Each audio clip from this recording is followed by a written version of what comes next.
Good morning dear students. Gayatri school Sanchore के YouTube channel में आप सभी का स्वागत है।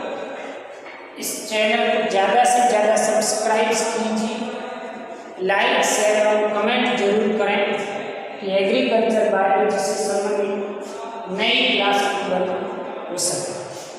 आज का अपना टॉपिक रहेगा टाइप्स ऑफ लीफ, पर्ण के प्रकार। पर्ण दो प्रकार के होते हैं, सरल पर्ण और संयुक्त। संयुक्त पर्ण को फर्दर दो भागों में विभाजित किया जाता है।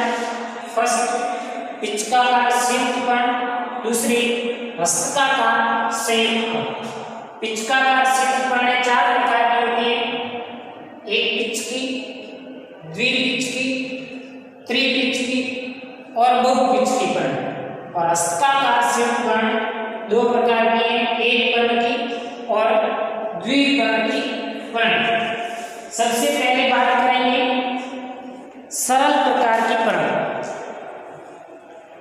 पर्णों के पर्णफलक यदि अविभाजित और कटान रहित, कोई किसी प्रकार का कटान नहीं है, ऐसी पर्णें सरल पर्णें कहलाती हैं। ये आम पीपल में देखने को मिल जाएगी। संयुक्त पर्ण,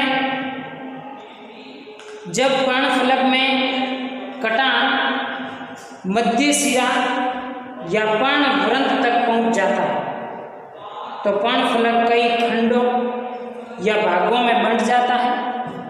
प्रत्येक खंड जो पर्णफलक का एक भाग होता है, पर्णफलक के समान दिखाई देता है, इसे पर्णक लीफलेट कहते हैं।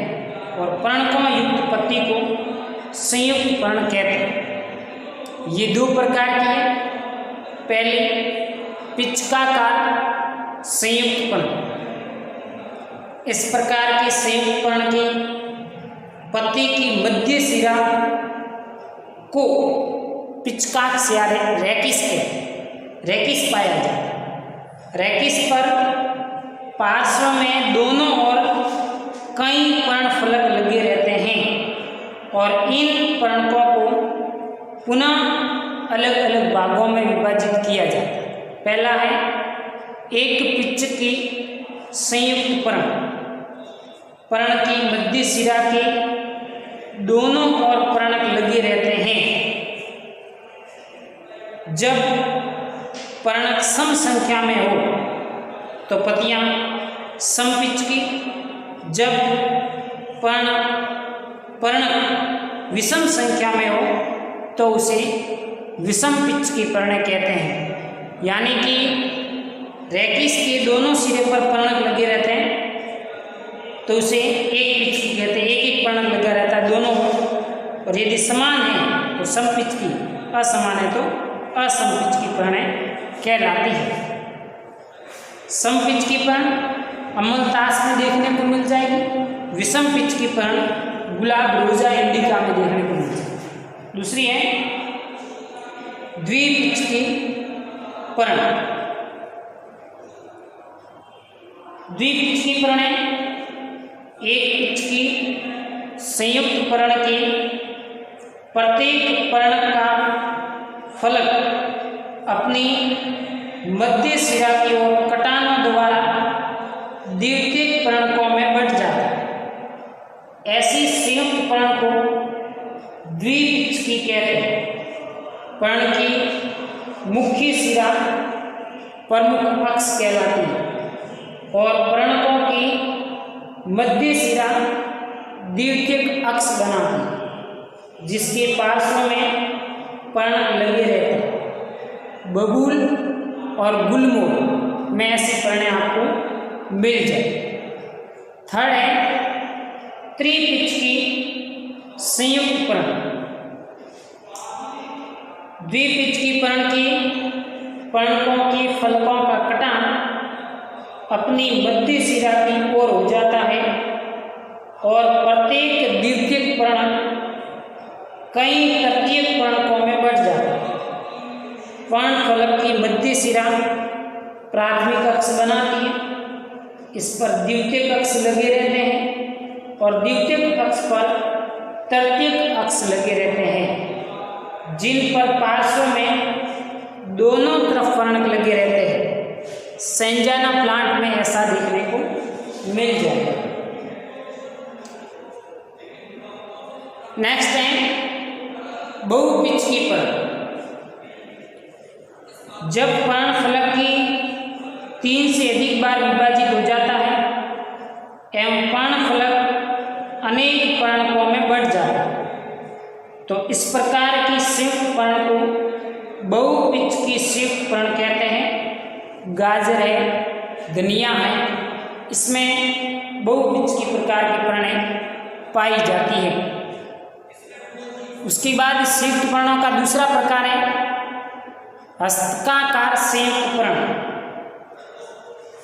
हस्तकाकार संयुक्त पर्ण जब हस्तकाकार शिराविन्यास वाली बहुशिरीय पर्ण में पर्णफलक के कटान पर्णवृंत तक पहुंच जाते हैं और पर्णफलक कई पर्णकों में विभक्त हो जाता है। ये पर्णवृंत पर उसी प्रकार लगे रहते हैं जैसे कि हाथ के हथेली में अंगुलियां लगी होती है और हथेली के आकार की इसकी पर्ण होती है, इसलिए इसको कहते हैं हस्तकाकार। आपने अरंडी की पर्ण देखी होगी, है ना, तो वो होती है बहुपर्ण की। सेम है, भांग है इत्यादि। इस प्रकार की संयुक्त पर्ण को पर्णकों की संख्या के आधार पर 2 भागों में विभाजित किया जाता है, एक पर्ण की और द्विपर्ण की। यूनिफोलिएट में संयुक्त पर्ण में पर्णवृंत के अगले सिरे से केवल एक ही पर्णक जुड़ा रहता है, तो उसे एक पर्ण की पर्ण कहते हैं और ये नींबू की पर्ण में आपको देखने को मिलेगी। दूसरी है द्विपर्ण की। इस प्रकार की पर्ण हस्तकाकार संयुक्त पर्ण में पर्णवृंत के अगले सिरे पर केवल 2 पर्णक जुड़े रहते हैं, तो उसे द्विपर्ण की कहते हैं। उदाहरण हार्डविकिया की पर्ण। उसके बाद आता है पर्ण का पर्ण विन्यास, यानी कि किस प्रकार का पर्ण विन्यास इसमें पाया जाता है। स्तंभ पर पर्णों के व्यवस्थित होने या स्तंभ पर पर्णों के जुड़ने के क्रम को पर्ण विन्यास कहते हैं। ये 3 प्रकार का होता है, एकांतर क्रम विन्यास, समूह पर्ण विन्यास और तीसरा है वो है चक्री प्रकार का पर्ण विन्यास। फर्स्ट है एकांतर अल्टरनेट।